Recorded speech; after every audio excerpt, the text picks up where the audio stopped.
You guys, we are so excited to have Art Malkov on the show today. Art is head of growth and chief marketing officer over at IoTeX. He's an advisor at the Columbia Blockchain Accelerator, and he's also a writer contributor at the Forbes Business Council. He's just killing it. He's been in the blockchain space since 2016.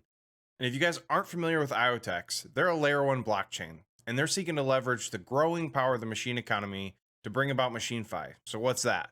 It's a new paradigm where machines deliver value and ownership to the people, or you and me, instead of centralized corporations. They've been on absolute fire lately. They're up over 150% in the last month, 2,000% in the last year. And they're just absolutely killing it. Breaking news, it seems like every day. And we're just super excited to get to talk to Art today. So without wasting any more of you guys' time, let's get into the interview. So I know IoTeX has been around for a while. Late 2017 is, I think, when they first started.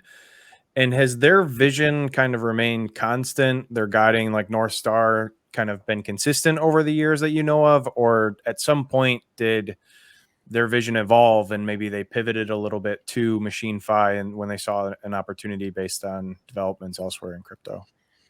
Well, we have to define what MachineFi is. To me, IoTeX is building exactly what they've been building. It's when I joined in, what are they building? They're building the connection, some sort of layer that will allow scalability as the amount of smart devices grow around us, and different machines, how we call them, grow.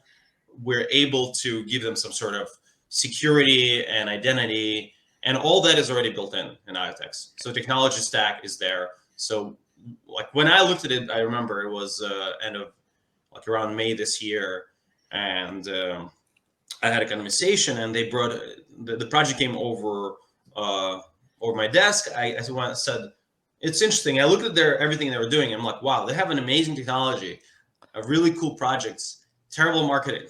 that was reality. Like I looked at it and go, something is off. Like that, like if they connect this piece and this piece and this piece and this piece and this and this piece, and they create a proper flow, they can explode. They, like it was like a champagne bottle that waiting. They have all this amazing, brilliant technology makers, thinkers. Their CEO, Roland Chai, is a brilliant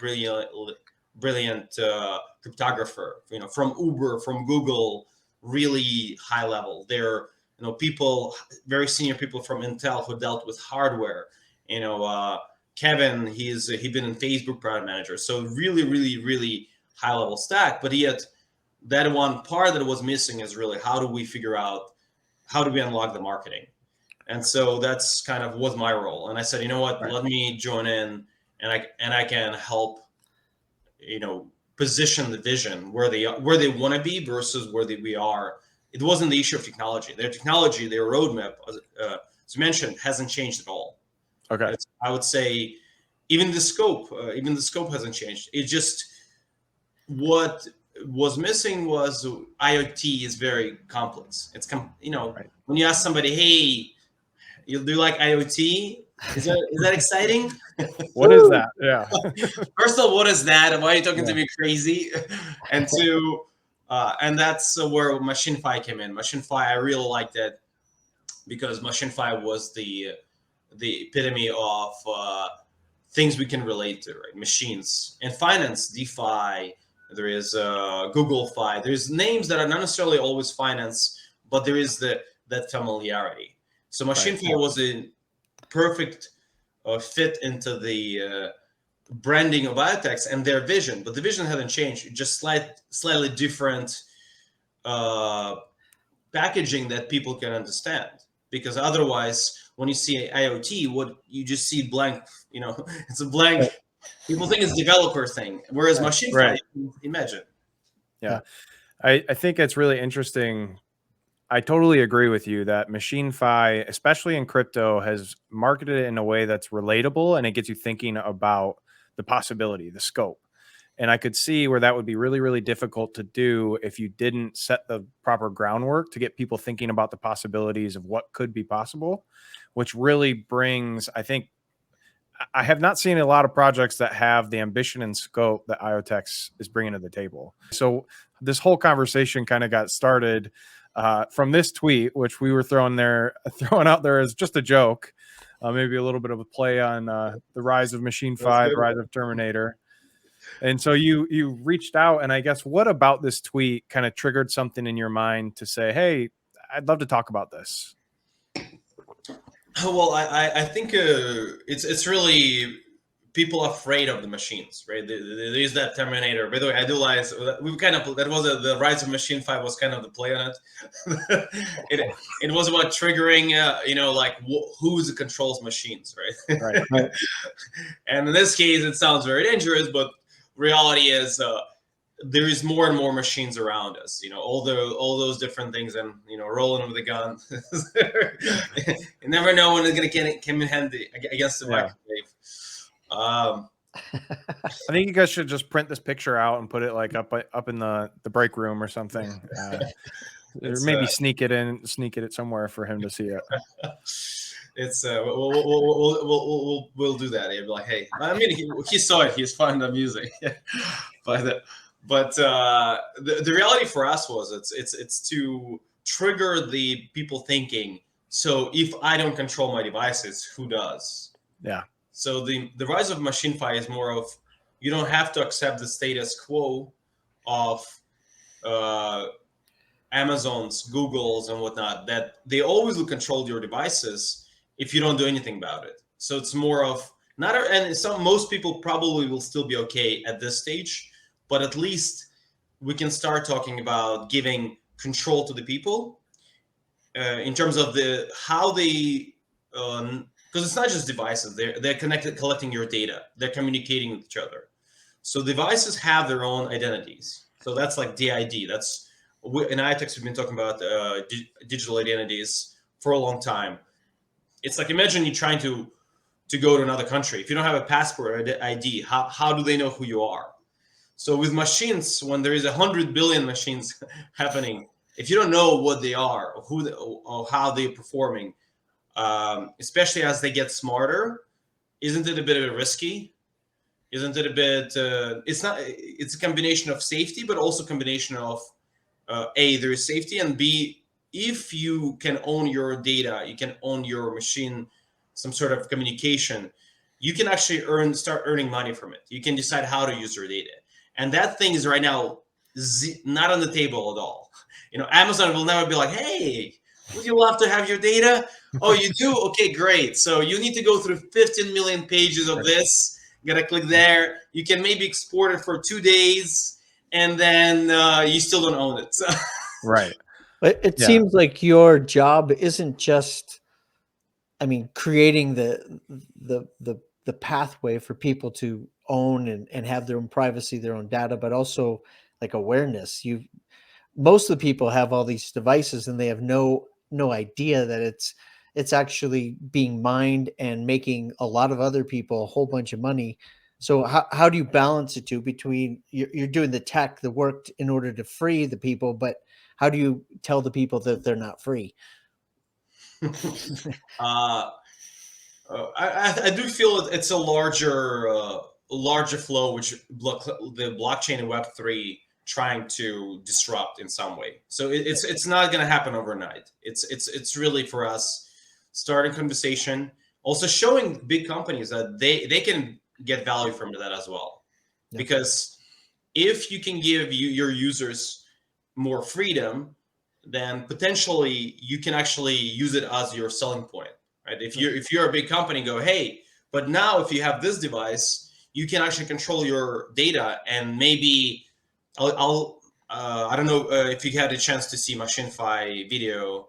But, so you've probably seen the couple of ads there where it's you own your data. So what if you have you're a big corporation that says, hey, we're gonna build the devices, but we're gonna allow you to control. That's a selling point for a lot of people. So I do feel as more hacks are happening, so the more devices and platforms being hacked, the more likely that some corporations will go, you know what, I don't want to risk being hacked, and two, maybe I can use it as a selling point.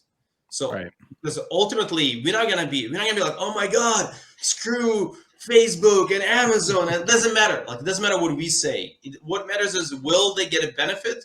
And if they see that giving data to the user is beneficial in some form or shape, or even a vertical, then maybe they will do it because it will give them an edge over the others.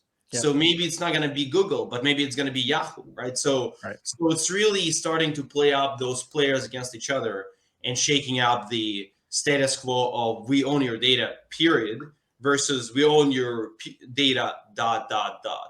Right. Yeah. It almost becomes like a prisoner's dilemma of big tech, of who's going to be the first to make that jump and give their users their data and use that as, like you said, a selling point to really drive growth and take market share away from someone who, like Facebook, who isn't really incentivized to do that at this point in time. They're the big dog.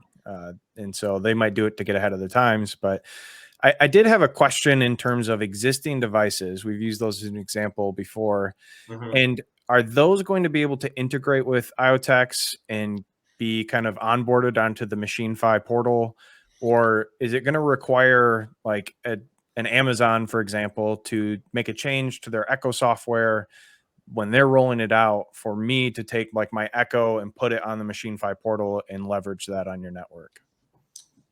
It's I would say it's a lot of it is possible at scale over time, but I would say in the beginning, because a big part of IoTeX differentiation that we are hardware and software led, right? So they have to, at the moment, they have to add it to the hardware to provide certain level of security, and then it communicates with the IoTeX software. But in the future, potentially there will be bridges. So maybe Amazon has its own blockchain that they can bridge, and then they can say, okay, this standard could work for us with that software. So it's more about what can be done in the short term, medium term, and long term. So I would say short to medium, it's likely that they have to go and say, okay, we're gonna use this smart camera, or we're gonna use smart lock, or this scooter, and we're gonna add some sort of security layer to it. So they can do it themselves, by the way. We are compatible with Arduino, Raspberry Pi, so technology that is in every single device. So once it's integrated, it's really our objective is to make it as easy as possible for other places to integrate, and so that's kind of the big thing. Okay, yeah, I didn't know if there would be possible at some point in the future, like to install some sort of app on my phone that brings on maybe like a firewall for my data to keep it from, like, I have a Pixel here and keep that from going to Google, and I can use that app to choose to, maybe that's what I onboard onto MachineFi and be able to use my data that way. So that'll be possible sooner than later. Like, so for example, one of the projects we're working on is healthblocks.ai. So if you look there, they're actually building an IoTeX, and they are going to be communicating with devices. And Pebble will be one of devices, but you also can potentially use your Apple Watch or Android Watch. So, and then you're able to still use blockchain as a software layer, and hardware, but not exclusively just hardware. So there is a lot of variability that's coming in. So it's not just going to be, you got to own Pebble. They're going to be virtual Pebbles as well. So we'll figure out ways of how you can use it, maybe on your device, like, on a phone, where it's just you download an app and you're able to have maybe not a full experience, but at least some close to the full experience. Right. Yeah. By the way, congrats on the first batch of Pebble selling out. That's pretty exciting. When is batch 2 going to be available? I might have to make the jump. It's soon, and not only that, we already have pre-order, and I think the second batch of Pebble already half sold out. Oh no! Okay, well, I'll have to get on some sort of wait list. It's highly in demand. Get on that Pebble. Yeah, maybe I can bribe someone. It's not even available yet, and it's already pre-sold out. So. Yeah. Well, and I mean, Pebble's not your guys' first device. You have the Ucam as well, which is a really interesting proposition. My wife has a dog cam that sits in our house, and it's like I look at it, and every now and then the red light turns on, and it's like, is that no one's on the app watching? And yet, a little sketched out here, so I might have to be replacing that one with the Ucam. But So that's really cool. I did want to kind of go back to maybe a little bit more of the Terminator talk, if you will. But where do Sure. you see, like, to me, the two biggest innovations that are coming is one, crypto and blockchain technology, and two, machine AI. And how do Mhm. you see those two things merging? Obviously, with MachineFi, it seems like that's going to have to be a crossroads that gets addressed, or see how that works at some point in the future. I think both technologies are so complex, so it's very hard to say how they will be integrated in reality. And the thing is with IoTeX and the developers and the team, what I like is they don't talk about just future. In fact, that's more of my role. So when I came in back 6 months ago, they're like, we're just building, building, building, building. And I go, guys, I understand, but let's show what we're building. So that was Right. Let's that talk was a about big it. shift in mentality. Yeah. And because you gotta there's a mix of how much you can market and how much you have to actually deliver. And it's I think in the space of IoT, there is few projects specifically that we can look at crossroads. There's Helium, there's Iota, there's us, and Helium has been building. So like one thing I'll give them credit is they're a serious project, and they are they walk the walk. And then we have Iota, which is people say competitor, but I say but they're not live yet. Like when they're gonna go live, that's gonna be different story. But right now we cannot compare, because otherwise, if you just talk and you don't deliver, it's very hard to say like let's compare Iota and IoTeX. I'm like it's hard to compare because IoTeX has been live on mainnet for almost 3 years. We have live devices, we have award-winning devices, we have this major ecosystem and MachineFi, not theoretical but real roadmap that we have executed before on all our milestones, and now we have future milestones and we're executing them. And so and that's why I like to keep that in blockchain. Let's keep it real. I think comparison can start when there is a mainnet happens on Iota, and Yeah.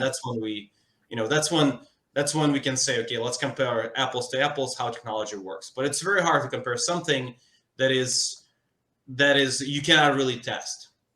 Right. I mean, you can say there is a test net, but if it's not live, you don't know what bugs or issues there could be that could result in a basically whole shutdown.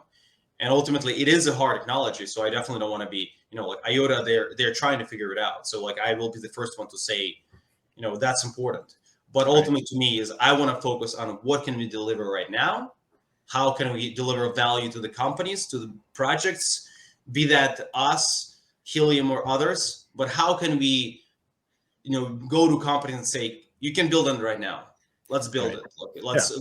And that's where IoTeX is. We're building actively. Like you said, we have so many projects coming out because we're building actively. Right now, it seems like there's a real big pump going on around metaverses. And I know in the MachineFi video, you guys did talk about how Yeah. IoTeX can help power the metaverse, but the metaverse can also help take control of machines, vice versa. There's that two-way flow. Do you mind, one, speaking a little bit about that? And also, do you guys feel pressure as a company to kind of pull in the metaverse into your plan, considering how hot it is, or was that always on the roadmap? Well, metaverse is definition of technology. So I think it just now we have a metaverse, at least some definition, but really metaverse didn't mean anything, right? That's kind of what marketing is. Right. So you take the meaning, you take something and you frame the meaning around it. And the metaverse is like 2 years ago or a year ago, even it was like, what is metaverse? Like it's a we had what is it, second life back in the day. That was sort of metaverse. It was Right. 15, 20 years ago, and that didn't work. So I think we're technologically we're much more ready now for it. But I think our version of metaverse is not 3D glasses where you're in certain space. Our metaverse is more about how devices can interact with each other, and both in virtual and physical space. And we'll be going much more into it.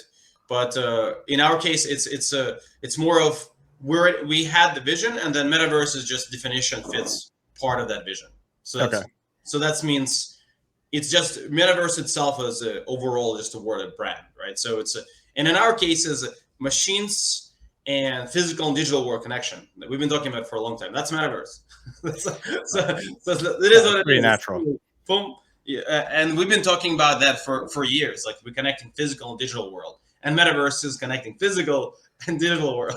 Right. So MachineFi is a version of Metaverse where it just, rather than saying physical and digital world, where it's MachineFi. It's a connection of both without lengthy explanation. Do you guys have any plans to incentivize that in any way? Any strategies around boosting the growth of that onboarding? Maybe a DAO or an ecosystem fund or anything like that? I can't reveal or agree or deny. Okay.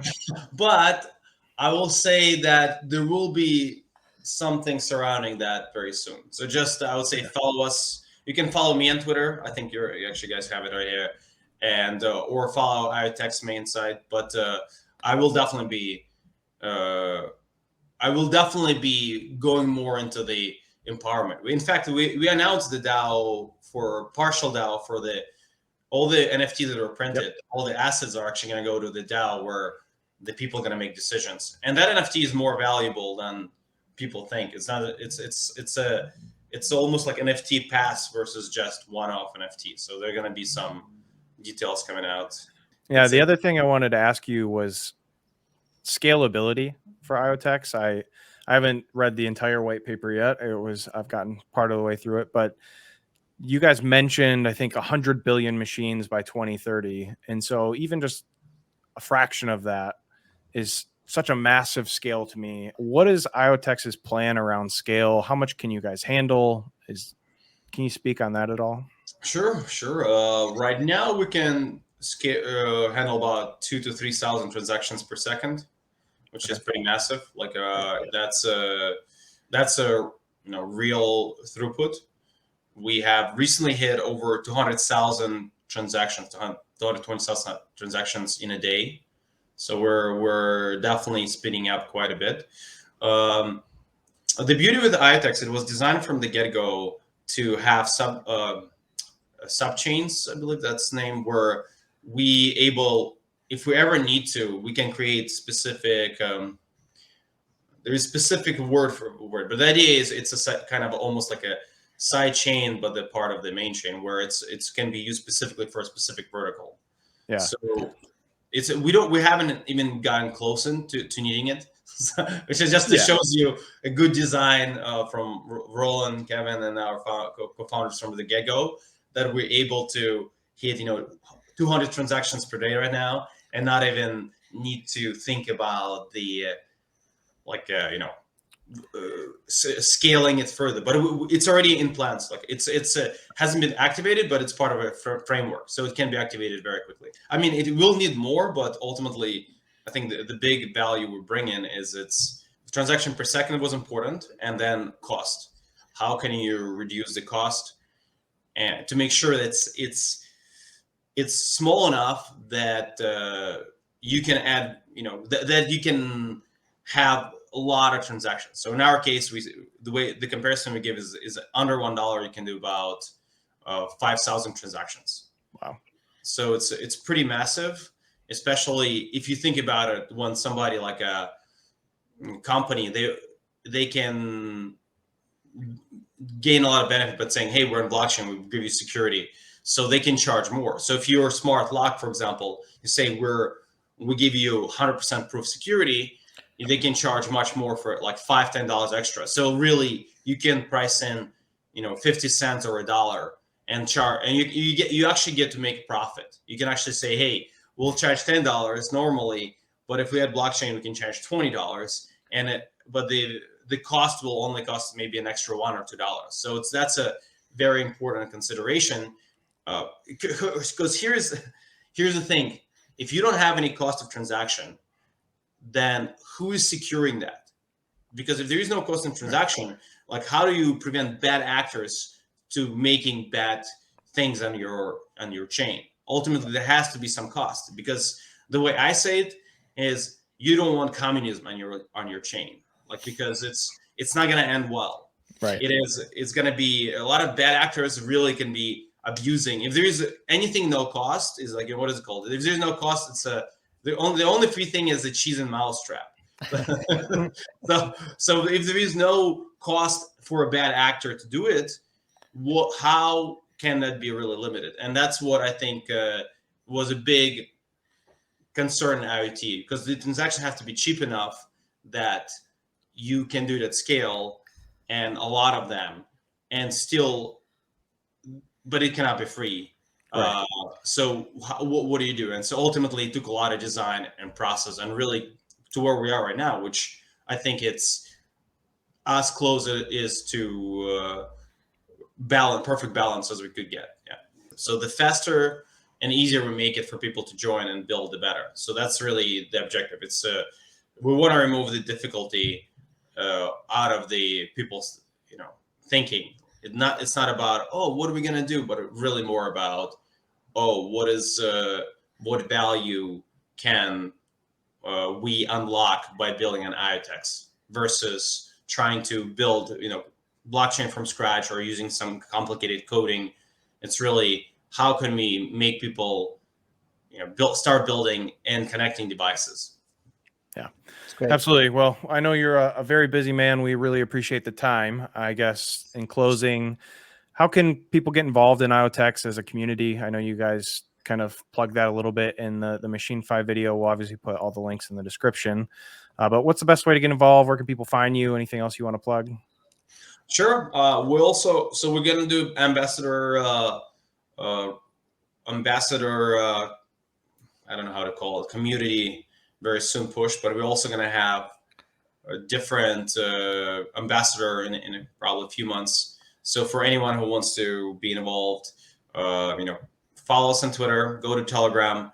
There's going to be different tasks and things we can, just, I would say, educate yourself. Like that's the highest point. I think that's the easiest barrier, but also it seems to be very hard for many people.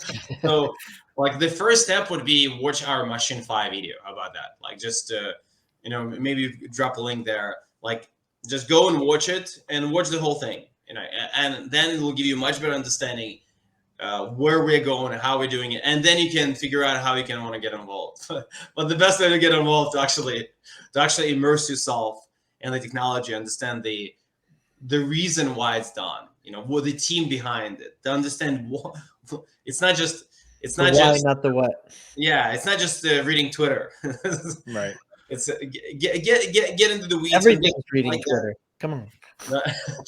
It's kind of like getting yourself involved, and then you can go further, right? If you like what you see, you can go to our database. We have a lot of different sources, and not even code base, but just information on how it works. But you don't need to get there. Like our panel is pretty fun, MachineFi. So take a look.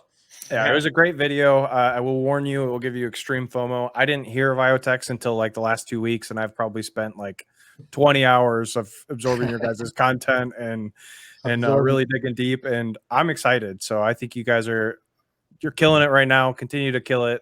We really appreciate your time. Thank you. Thank you for having me, and thank all the viewers. Thanks for having me. And yeah, be on watch out. We got some big stuff coming out.